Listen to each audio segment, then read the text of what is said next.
I bent down to pick up my purse and found a tiny black thing stuck to the underside of my car. That small, magnetic box, no bigger than a pack of gum, changed everything. It sounds absurdly domestic to open a story like that. A purse drops, a bend of the knees, the scrape of gravel under a heel. But the image is the whole point. My life had been mostly ordinary for a long time. A widow, a former teacher, a woman who liked her morning tea in Richard's chipped blue mug and kept the roses trimmed herself. The day I found the tracker, I was 63 and alone in a way that had softened some edges and sharpened others. You learn to notice small things when you live with fewer voices. You also learn that small things sometimes hide very large intentions. At first, I thought it was litter. There are dog toys, bottle caps, cigarette butts. A neighborhood keeps its own little catalog of trash. Then I saw the magnet's curve, the seam, and the way a thread of road salt clung to it like a bruise. It didn't belong there. I crouched lower and felt that peculiar animal flutter. Not quite fear, not quite adrenaline, a practical, precise kind of alarm that a teacher's brain knows well. My hands were steady. I peeled it off. It snapped free with a soft metallic click and stuck to my palm like a small, heavy secret. I could have called Emma. I could have called the police. I didn't. I didn't scream or fling it away. I wrapped it in a tissue, put it in my coat pocket, and walked back into the house carrying the same calm I used to have when I transferred a grade book across a desk. Control was a muscle I'd learned to flex. For a few minutes, I simply sat at the kitchen table and looked at the thing. The light on our kitchen counter fell across it in a way that it made it look almost innocent. That's what a predator counts on, the ordinary. Before I go any further, tell me where you're watching from. Drop your city in the comments. It helps me feel less like I'm talking into a void. I Googled it. I shouldn't admit that I immediately did internet research. It sounds small-minded, like looking up a rash on WebMD. But we are what we are. My fingers went straight to the search bar. Magnetic GPS tracker. The images were clinical, brisk.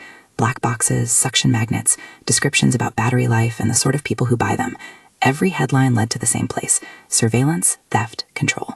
I learned in a difficult 5 minutes what any ordinary woman would learn if she were suddenly made to feel watched, that the device could tell someone where I went, where I parked, when I returned home. I felt as if someone had turned a slang for my life into a data stream. There was a softer, more personal panic behind the practical one. After Richard died, I had on purpose made my finances tidy. He'd been an engineer who loved spreadsheets the way some men love golf. I had been a teacher who loved the rhythm of a lesson plan. We invested together, and when he was gone, I made sure the house and accounts were in order. My salary and Richard's pension investments had grown into what I'll tell you because it matters, about $8 million, give or take. That number sits heavy in a conversation like this, not as bragging, but as context. It explains why someone might want to watch me, and why the people I trusted most would be the ones who knew enough to try. Emma, my daughter, has always been someone who sees life in brighter colors than I do. She adores David. She knew him as David Mitchell when I first met him, and for a long time I did too. He was funny in small ways, deft with the barbecue, good with a bottle of wine and the right laugh at family jokes. When Emma married him, I was relieved. She had been through a couple of poor decisions in her 20s and 30s.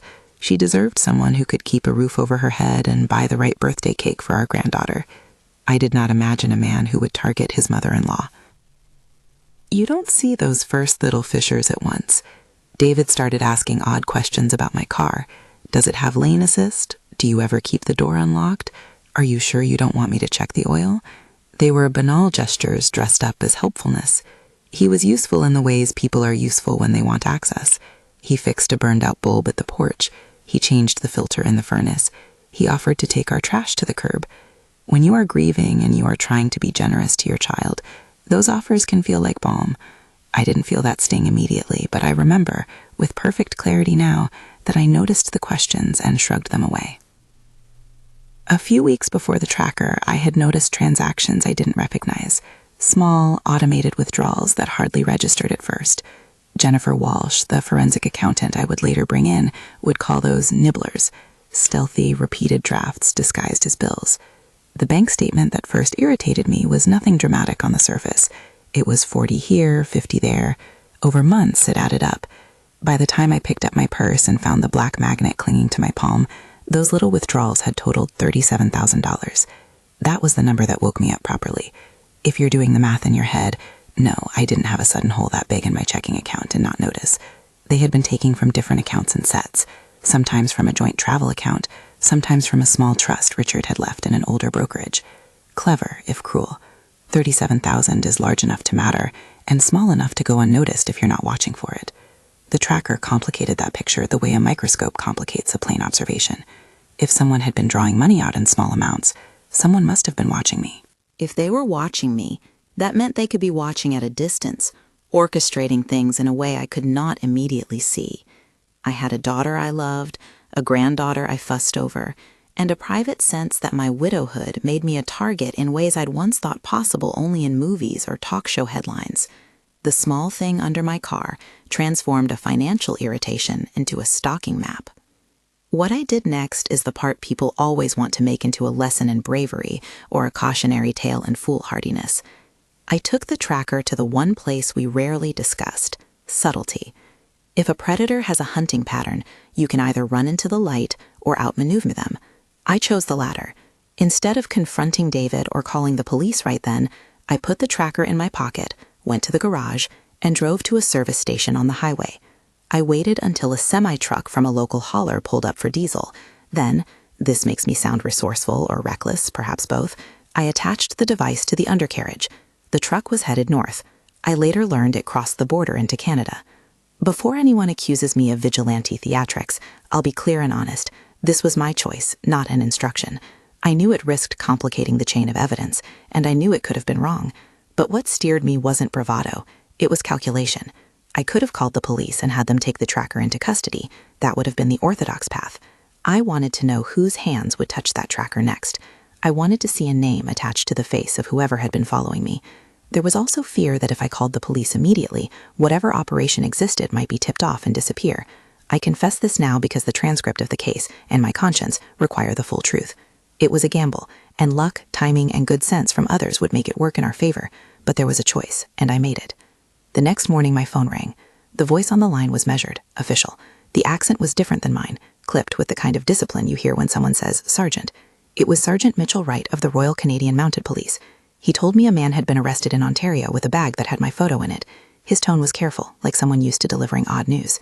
He said the man had been stopped after crossing the border, and that he'd been carrying surveillance notes. And, here's where the story trips the ordinary, the device I had left on the semi was traced to his truck. I listened to him the way you listen to a teacher explaining a lesson you know you should have learned earlier. I did not shout or cry. My voice was flat until it wasn't. Sergeant Wright explained that the arrested man was Vincent Torres. He had a small criminal history. He'd been implicated in courier-type roles before, he said, and this time it looked like he'd been working for someone who coordinated a larger scheme, someone who hired chauffeurs to follow targets, the sergeant told me, someone who managed withdrawals and possibly more. The RCMP were cautious with words that imply intent. The important thing, they told me, the thing that felt like validation in a way that was still bitter, was that my photo and some surveillance notes had been found with Mr. Torres when they searched him. The device, connected to his truck, had my pattern of movements logged. Suddenly, the anecdote of the black box had a trail that led somewhere. I sat down. Emma's voice on the other end of my mind, a worried little echo, asked, "Did you call the police?" And the truth is, I told the RCMP everything I had done. I told them I attached the tracker to the driverless semi as a way to avoid tipping off whoever had been watching me. They listened, and with professional restraint, told me they'd take it as information. I was advised to preserve the device and to avoid unilateral action. Detective Sarah Chen from the Portland Police Department called later that day to coordinate. She had been assigned to elder exploitation investigations and spoke like someone who had handled similar indignities with a steady hand. Her presence felt like a line drawn between my private indignation and the public system. From that point, everything accelerated. The small discoveries, the weird questions, the withdrawals, began to resolve into a pattern. Marcus Webb, a former FBI agent I hired as a private investigator, found a mailbox connected to the operatives and a storage unit with paperwork that linked accounts. Jennifer Walsh, the forensic financial specialist, pulled together bank records that showed how the $37,000 had been siphoned in staggered transactions. Harold Finch, our accountant, recalculated and explained how retirement accounts were made vulnerable when power of attorney documents are manipulated. Not technical law, he said, but practical vulnerability. As facts emerged, names shifted and masks began to slide. The man I had called David in casual conversation was not David Mitchell on paper. That name, the domesticated actor in my mornings and holiday dinners, had an alias. Derek Morrison was the name that appeared in banking records and in later court filings. The transcript of that discovery is precise. Derek used the name David Mitchell within our family circle. He insisted on being called David. It's one of those small deceptions that feel worse than larger lies because it's personal, the theft of intimacy. I am not inventing motives. The court later laid out the charges and how they correlated, but the shift from David to Derek in the papers felt like a cut. We learned about debts. Not the poetic debts of feeling you owe a child for staying with them through college, but gambling debts that landed like storms. About $300,000 is the figure that appeared, and when the ledger is opened, you can see how numbers like that drive people to terrible choices.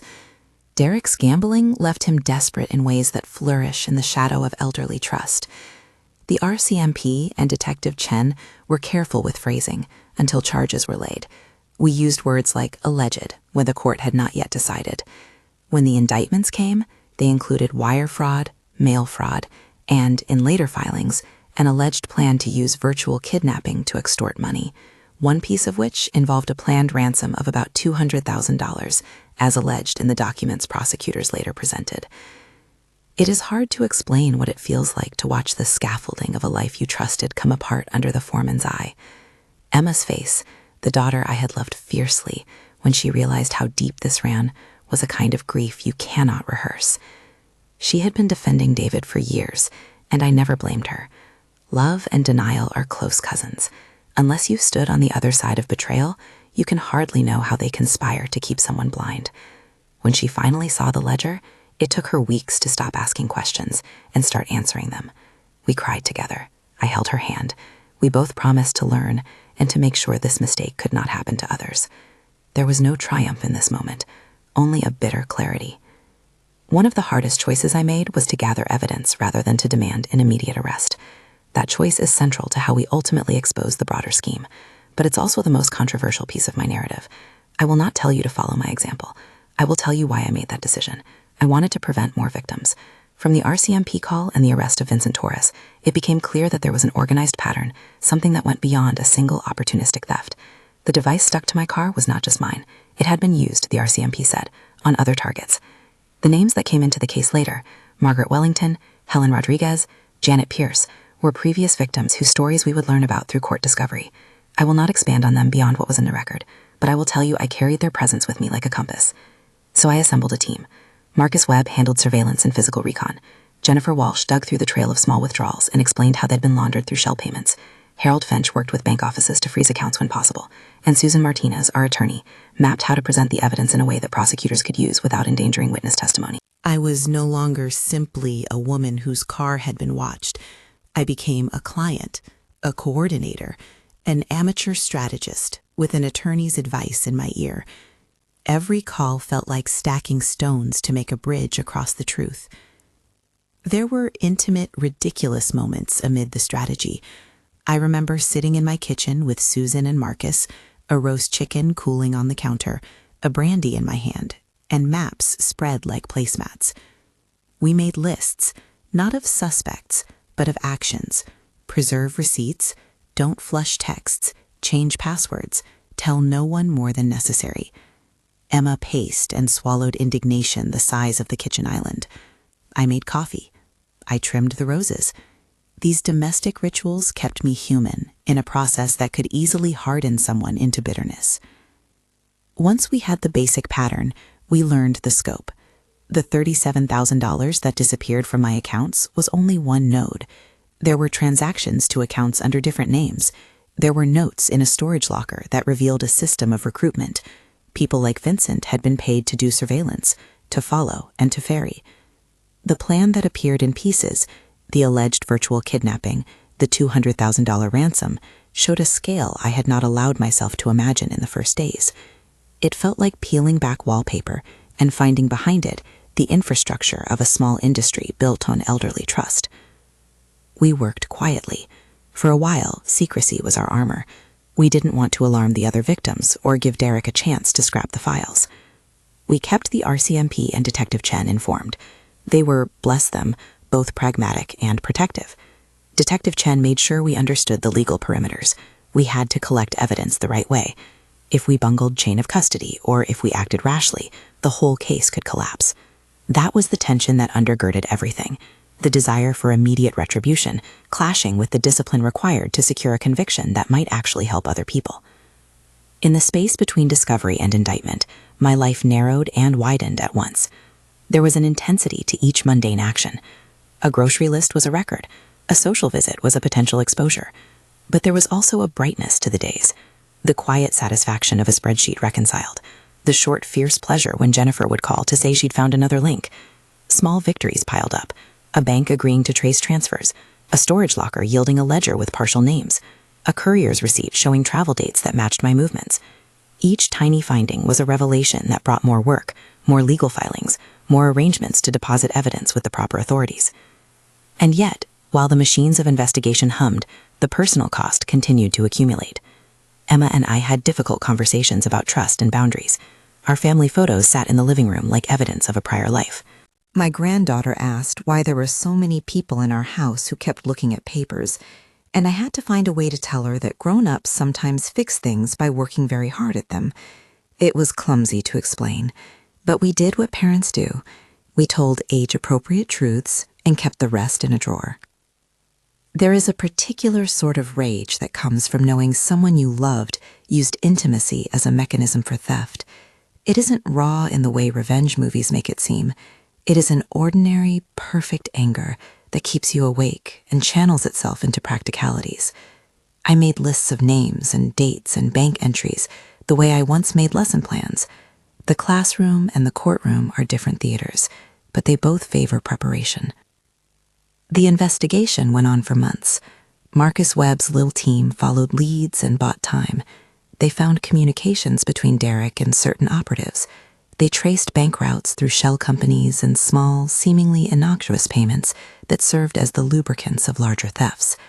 Jennifer kept returning to the pattern of nibblers, the small withdrawals that when multiplied become ruin. It was exasperating, because the law moves at the speed of heavy machinery, and human harm accrues in small, swift increments.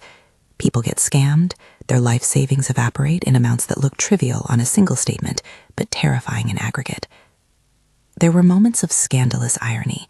A man who seemed so eager to help with my car had been the one to cause me to look under it. A son-in-law who took family photos had his face in legal documents.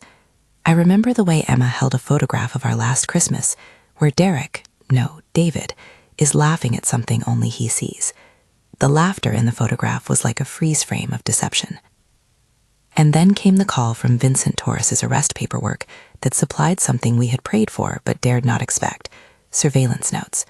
The RCMP shared scanned pages that read like a stalker's log, dates and times and distracted observations, with references to my grocery runs and the exact time I picked up my granddaughter from school. Those pages were clinical in their cruelty. They gave us names, times, and corroboration for what Jennifer and Marcus were finding in bank statements. They also provided the prosecutorial skeleton we would later hand to ADA Patricia Hernandez here in the United States when cross-border cooperation became necessary to make a case of the right weight. This is the place, the point where the story begins to pivot from private indignity to public casework. The tracker under my car was the inciting incident. The arrest in Canada and the seizure of surveillance notes opened the doors to a larger charge sheet. I became, unwillingly, and then with purpose, the point around which other victims' stories coalesced. I was 18 months into the process when we started filing the documents that would eventually bring Derek, who had been living under the name David Mitchell in our family life, into public view. But we were not there yet. There were still careful steps to take, more evidence to amass, and a very human cost to manage. We grew strategic. Susan Martinez advised restraint in how we disclosed information, mindful of how defense attorneys can weaponize leaks. Marcus suggested a low-profile public face for the case, let law enforcement lead, and preserve private evidence until charges could be sustained. Jennifer kept producing spreadsheets with red lines that traced money flows and mapped names like constellations.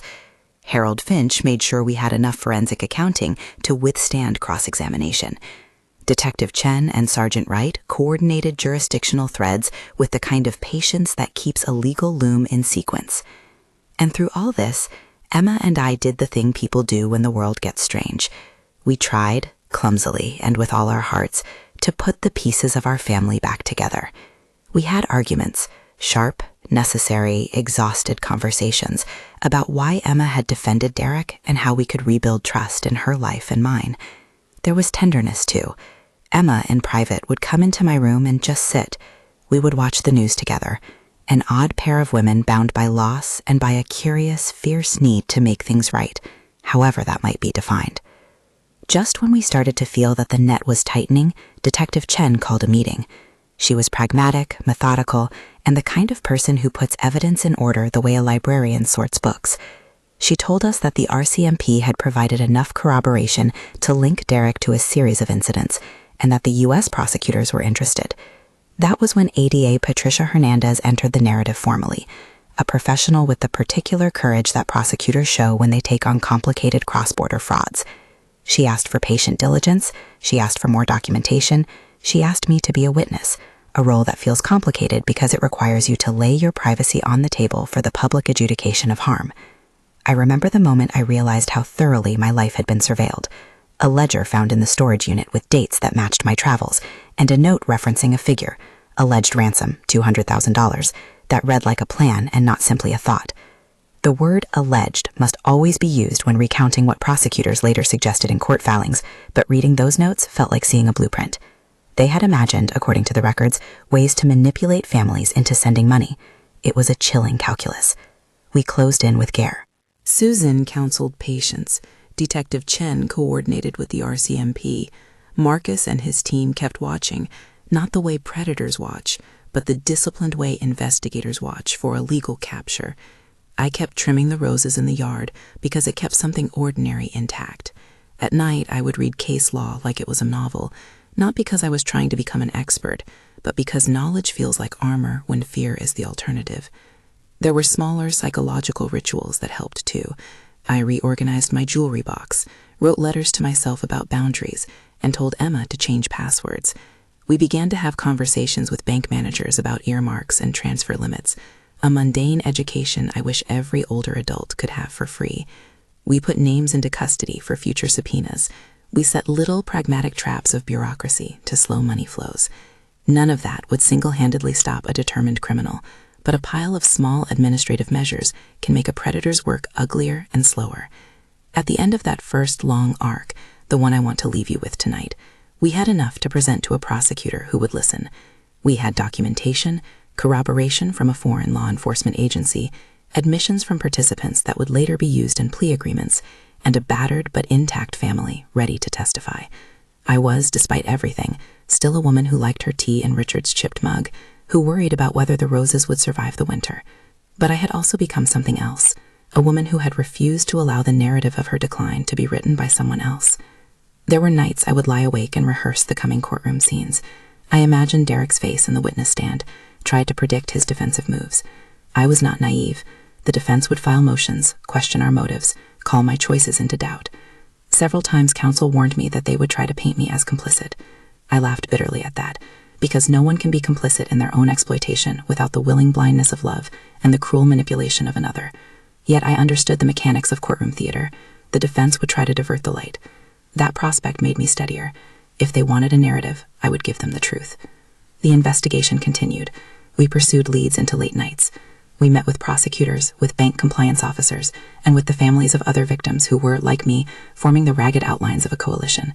The name of the man who had been Derek in my kitchen, who later in legal filings would be called by his true name, Derek Morrison, circulated in formal documents that severed the private from the public. In all of this, my hope, the thing that kept me doing the tedious work of following financial crumbs, was not simply restitution for myself. Restitution was critical. The money that was recovered would matter to the people whose security had been stripped. But I also wanted to make sure this pattern could be exposed and, where possible, prevented. That is why later, after the court, when the dust settled enough to breathe, we would form a foundation. But that's a chapter for another time. For now, we were in the middle.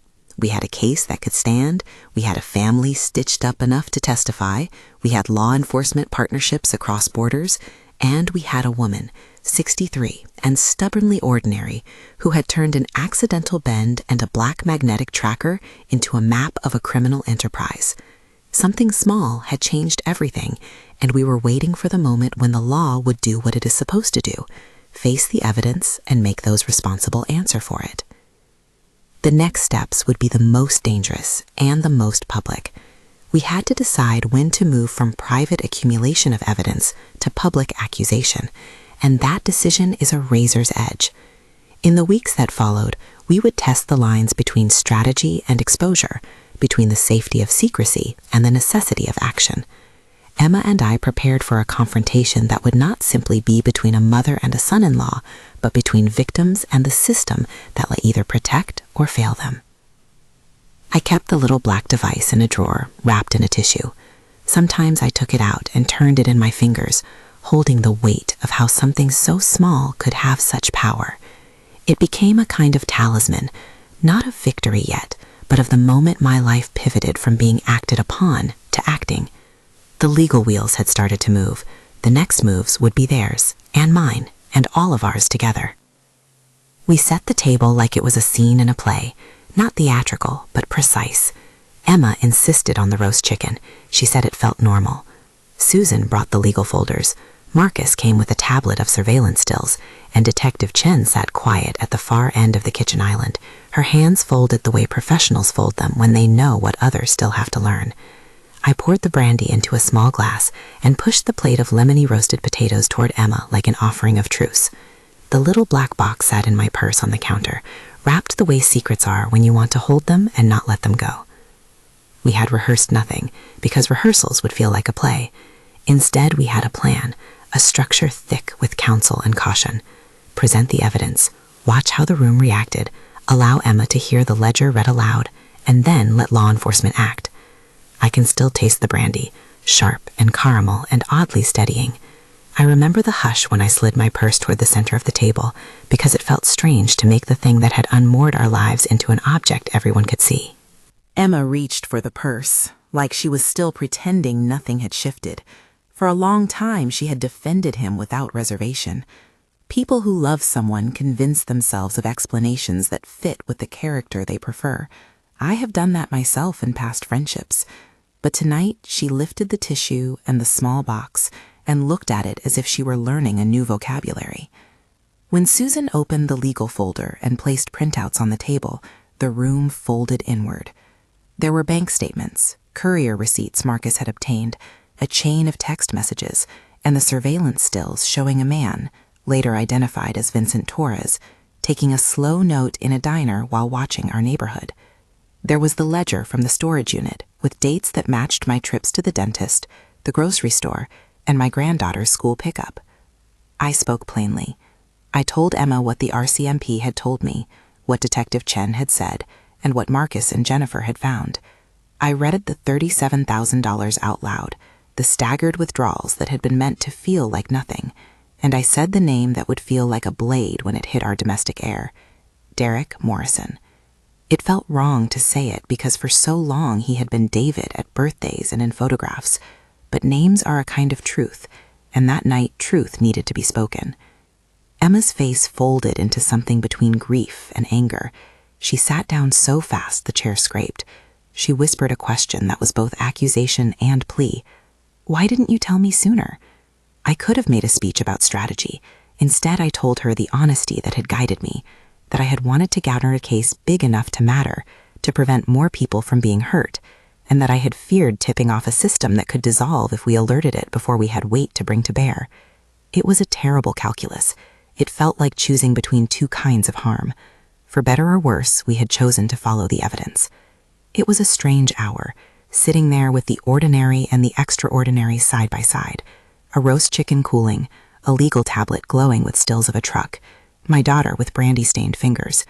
Marcus clicked a few times and the picture of a man crossing the border flashed up, the same man the RCMP had stopped. It was not cinematic. It was paperwork and pixelation, and the thud of a life being repositioned on a ledger. Emma's hands were trembling, and she reached for mine. The tremor in her grip told me everything. The betrayal had cut where she lived. After the plates had been cleared and the last legal sheet was slid into a manila envelope, we stepped out onto the back porch. The winter air pinched the nodes on the rose bushes. Detective Chen had called in backup. She would not take action without a window where the case would not collapse. We were not staging an arrest for some dramatic scene. What we wanted was to hand over a body of evidence to prosecutors who could do what the system is designed to do. At the same time, there was a human immediacy to it. If Derek decided to flee, we knew that possibility too. He had the temperament to run. People with so much to lose sometimes choose flight. A week later, that worst-case scenario played out in a way I had seen only in police procedurals. I was at home making a grocery list when the sound started.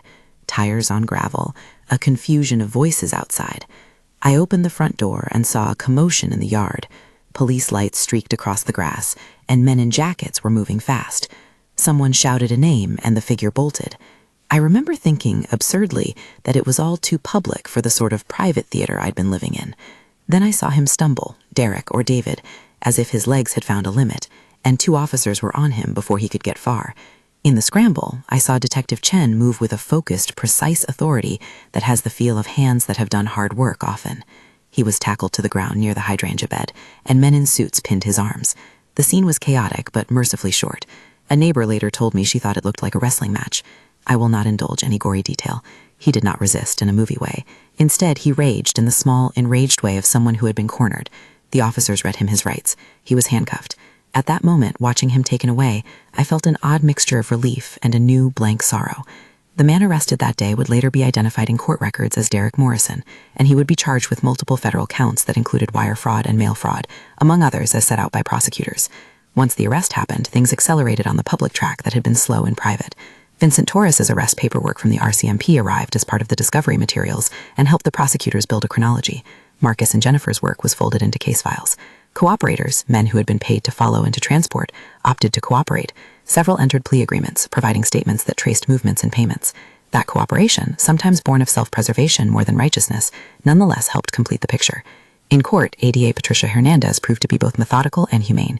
It takes a particular kind of person to prosecute elder exploitation cases, the capacity to hold anger at bay while insisting on accountability.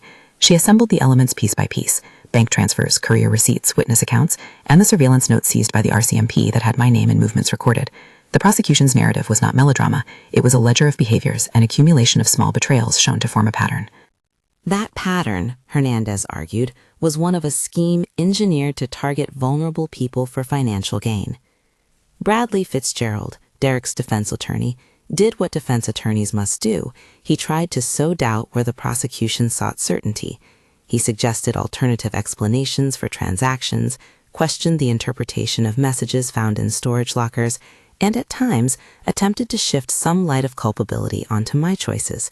Complicit was a word that surfaced in motions and filings, an ugly sound when you have been the person harmed. I will not pretend it felt good to read those lines, but such is the theater of criminal defense. When the facts are sharp, the defense often asks jurors to look at the shape of the plaintiff's choices. During pre-trial hearings, defense counsel pressed on the issue of the tracker's chain of custody. They raised the fact that I had attached it to a semi as potential evidence of tampering. That line of attack was expected. We had anticipated it and had already frozen records, logged every hand that had touched the device, and ensured that both Detective Chen and Sergeant Wright could corroborate the sequence of events from discovery to seizure. I had to explain myself in court filings, and I owned that decision in a way that removed theater and made it an honest, documented choice. I was not hiding anything. If anything, putting the tracker on the semi had been a moment of risk for me that later had to be contextualized for jurors. Prosecutors built their argument in spite of those questions, carefully demonstrating corroboration from multiple independent sources. The trial itself was long in the way winter is long, compressed, quiet, and full of small shifts. Witnesses took the stand. Jennifer described with painstaking clarity how staggered withdrawals, the nibblers she called them, could hide large thefts in plain sight. Marcus testified about courier receipts and surveillance captures. Sergeant Wright described the RCMP's work that led to Vincent Torres's arrest. Detective Chen explained the investigative cooperation across borders. Testimony tied Derek to aliases, to the ledger in the storage unit, and to communication threads that revealed how operatives were recruited and paid. Perhaps the most painful testimony came from Emma. She spoke with a voice that moved between brittle and steady, describing how she had defended him and how she had come to see the ledger. She was honest about her love and about the ways that love had blinded her. There were moments when the courtroom seemed to hold its breath. Those moments were not dramatic, but deeply human. The jury listened. I watched Emma with a sort of private awe. Her courage to step into light was not the loud courage of a hero, but a quiet, necessary bravery. There were awkward cross-examinations, attempts to fracture our narrative, questions about timing and motive, the usual legal maneuvers. Bradley Fitzgerald asked pointed questions about my decision-making and my financial literacy, hoping the jury would see me as a calculating individual who had enabled certain transfers. It was an ugly tactic, and I could feel anger bubble up in the courtroom at times, but I kept to the script I had been taught by Susan and by my conscience. Truth held steady under pressure. When it was my turn to speak, I did not dramatize. I explained plainly what I had found, what I had feared, and why I had chosen to build an evidentiary case. Honest, measured testimony matters. The prosecution relied on documentary corroboration and the testimony of cooperators to meet the high bar of proof beyond a reasonable doubt. One dramatic piece in the prosecution's favor involved testimony from individuals who had admitted under plea agreements that they had been paid to follow targets and to move money. Those testimonies were not cinematic confessions of grandiose villainy. They were practical statements of transactions and tasks. Those men described waiting in cars, taking notes, and delivering packets. That kind of testimony, when matched with bank reconciliations and courier receipts, can be devastating in a courtroom because it takes the prosaic and lines it up like a row of facts. There were also moments when the defense attempted to discredit the RCMP's materials, to question the integrity of foreign evidence. ADA Hernandez had anticipated these moves and had already worked with international partners to authenticate documents. Cross-border cooperation in fraud cases is complicated and often slow, but when it works, it provides the corroboration necessary to overcome the skepticism that defense counsel will rightly introduce. I knew that when the RCMP handed their files to U.S. prosecutors and to Detective Chen, they had done so in a way designed to withstand those cross-examinations. When the jury retired to deliberate, the waiting room felt like a holding chamber for the whole of my adult life. I found myself thinking of small things, Richard's mug in the cupboard, a letter he had once left in a shoebox that told me to be stubborn in the right way. There are moments in life when you feel both very small and very huge at the same time. This was one of them. Emma squeezed my hand and said, "You did right." I wanted to believe her in the way you want to believe someone who loves you, and I also knew love had complicated our judgment. Still, I slept for the first time in months with something like trust in the hinge of the door. The verdict came back after 2 days of deliberation. The jury found Derek Morrison guilty on multiple counts. When the foreperson read the verdict, the sound of it in the courtroom was not triumphant in the way telecasts portray victory. It was a quiet, legal pronouncement that carried with it the weight of accountability. He was convicted on counts that included wire fraud and mail fraud, and later filings would show that the prosecution sought a sentence commensurate with the breadth of harm. The judge, after pre-sentence reports and a period where victims could make statements, imposed a sentence of 28 years. It was a number that shocked some and satisfied others. For me, it signaled that the system had, in at least one instance, acknowledged the depth of the wrongdoing and the need for a sentence that reflected the long-term damage done to multiple victims. Sentencing hearings are not movie montages. They are formal, procedural, and painfully human. Victim impact statements are read, sometimes tearful, sometimes clipped with a practiced composure. Emma and I both stood to read our statements.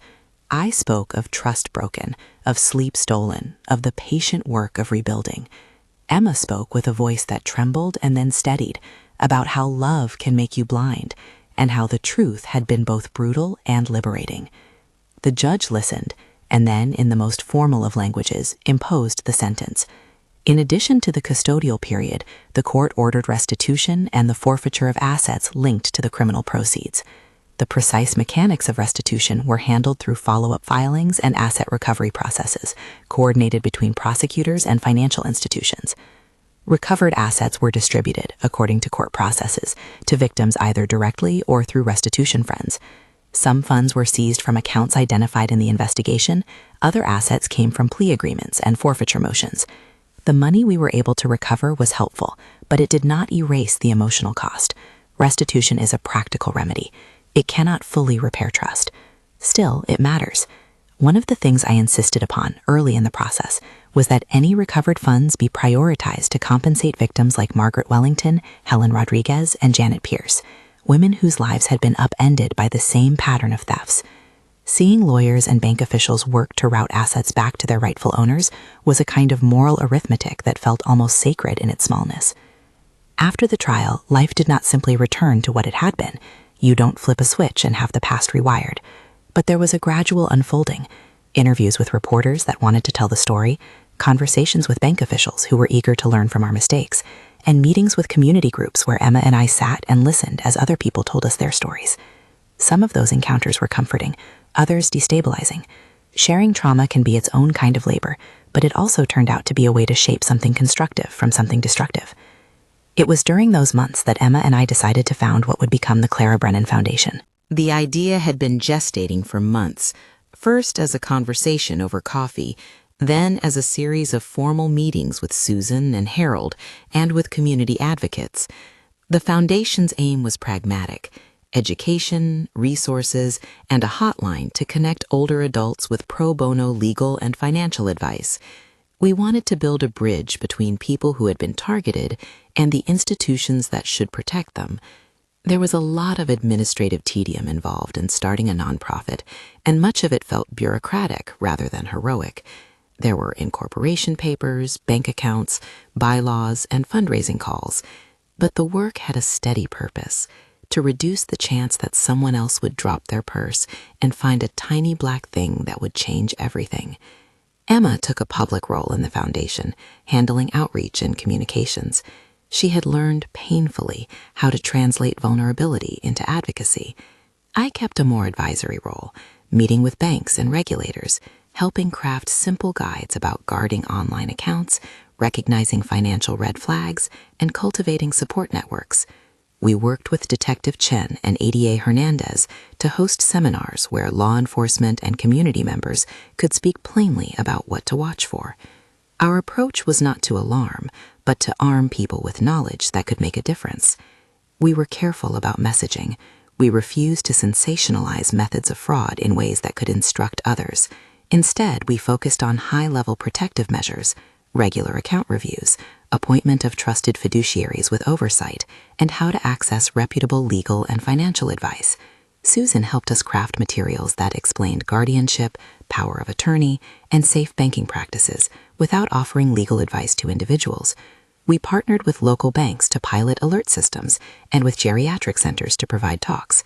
None of it is a panacea. Fraud adapts, but small practical measures can make a concerted difference for many. There were moments of grace in that work. At one community event, a woman in her 70s came up and hugged me and said simply, "You saved me." She had called a number we helped promote and discovered small withdrawals in her own accounts before they grew. It was nothing like a movie ending. It was a woman whose life had been preserved from a different kind of erosion. Those small rescues mattered more to me than any headline. I had always measured success in the quiet metrics of human well-being: a class well taught, a child helped into college. Advocacy felt like a new version of that old satisfaction. Back at home, the ordinary rituals returned their steadiness. The roses needed pruning, Richard's chipped blue mug still sat on the top shelf, and my granddaughter wanted help with a school project about local history. Emma and I resumed the small, everyday tasks that stitch lives back together. Our conversations were now layered with the residue of what had happened. We were both more cautious and more candid. There were still awkward moments, seeing Derek's face in photographs, receiving legal correspondence in the mail, but those moments slowly became tolerable, like the way a scar eventually becomes part of your pattern. I do not mean to imply that all was easily repaired. The emotional work of rebuilding trust is ongoing, and there are days when the tremor in my hands returns uninvited. I still wake sometimes in the night with a ledger imprinted behind my eyes, but those nights are fewer. We learned to translate that pain into purpose. The foundation took much of the rawness and folded it into advocacy, hosting workshops, working with financial institutions to flag unusual patterns, and connecting elder care professionals to legal resources. A year after the trial, there was a public hearing where community leaders and bank representatives discussed elder exploitation prevention. ADA Hernandez spoke about how cross-border cooperation had been crucial in this case, and Detective Chen described practical ways communities could build stronger safety nets. Marcus, Jennifer, and Harold joined us, each with their own understated competence. We spoke not to celebrate what had happened, but to insist that systems be improved, that vulnerable people be given more robust protections. There were unexpected rewards. Some of the women who had been victims became advocates themselves, sharing their experiences at community centers. Margaret Wellington, Helen Rodriguez, and Janet Pierce, when they felt able, spoke to small groups about cumulative harm and the practical steps they wished someone had told them earlier. Those meetings were not about blame, but about connection. I am often asked whether I regret the choices I made, the tracker on the semi, the delayed call to police. Regret is complicated. There are nights I wonder what would have happened if I had chosen differently. But I also know that our approach, messy, human, and imperfect, led to accountability that might otherwise not have fully materialized. In time, courts enforced restitution and asset forfeiture in ways that allowed some victims to reclaim savings. The process was necessarily legalistic and painstaking, but it provided relief. For me, restitution was not an end in itself. It was a statement that harm can have consequences, and that institutions can move, slowly, to write a ledger. Money does not heal everything, but it can prevent further destabilization, a fact that mattered to women who lived on small fixed incomes and for whom every dollar could mean stability. Now, closing the circle of this story, there is a quieter chapter. I am 64. The roses are trimmed, and Richard's chip of blue still makes my morning tea better than any plain cup could. Emma and I sit on the porch sometimes and talk of trivialities, the kind of small talk that is both balm and evidence that a life continues. We speak of grandchildren and vegetables that sprout in the early spring. The foundation continues its work, and I spend my days balancing advocacy meetings with volunteer counseling sessions at a legal aid center. People come in and tell their stories, and I listen, not with the jaggedness of an unready ear, but with the knowledge of someone who has walked through the kinds of betrayals they describe. There are small personal victories I feel comfortable naming now. The way my sleep is no longer stolen, the way Emma can laugh again at home without a twinge of suspicion. We are cautious by habit, but not paralyzed. Community recognition has been nice in a modest way, but the real satisfaction comes from the small, practical work. A bank officer returning a call about suspicious transfers, an elderly woman telling us she froze an unexpected wire, a prosecutor taking an elder exploitation case seriously because they now see patterns and precedent. If there is a moral to this story, and I dislike tidy morals almost as much as I distrust false comfort, it is that small things matter. A tiny black magnet changed the trajectory of several lives.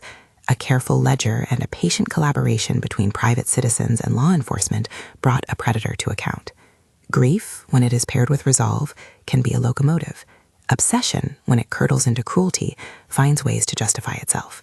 I had to become a different kind of me, to protect myself and to help protect others. This is not a call to vigilante action. I make that point plainly because people sometimes become enamored with the cinematic image of the aggrieved turning detective. My choices were my own and guided by counsel. They were not universally advisable. If you suspect exploitation, the safest route is to involve authorized channels, to document everything, and to consult with professionals who can advise on preserving evidence without compromising legal processes. The law is slow, and sometimes it is maddening. Still, when it works with care and with cross-border cooperation, it can produce outcomes that matter. Before I close, one practical thing. If this story has stirred something in you, please share it. Tell me where you're watching from, or better yet, share a story in the comments. If you or someone you love has been targeted, reach out to local authorities, consult a financial professional, and consider connecting with elder advocacy resources. There are organizations that offer pro bono help, and the foundation Emma and I started offers a referral list for those who need a place to begin. I want to end with something personal. The tracker under my car changed everything. It shattered assumptions, exposed betrayal, and led to an ugly legal process that nonetheless resulted in accountability. But it also led to unexpected growth, a foundation, a community network, and a daughter who and I have found a new steadiness in our relationship. I am older now, and perhaps the most important lesson is this. Dignity can be reclaimed, not by forgetting harm, but by taking what happened and bending it toward protection for others. If you have a story you want to share, please do so below. Subscribe if you'd like to hear more survivor to advocate narratives. We're building a small community that learns as it listens. Thank you for staying with me through a long night and a long legal road. The little black box that once felt like a threat is now, paradoxically, a catalyst. It made me more vigilant, more outspoken, and more determined that others not be left to discover their own predators by accident. We are still doing the hard work. We are still pruning the roses. And in the quiet that follows, I make my tea in Richard's chipped blue mug and refuse to let fear write the chapter for me or for those I love.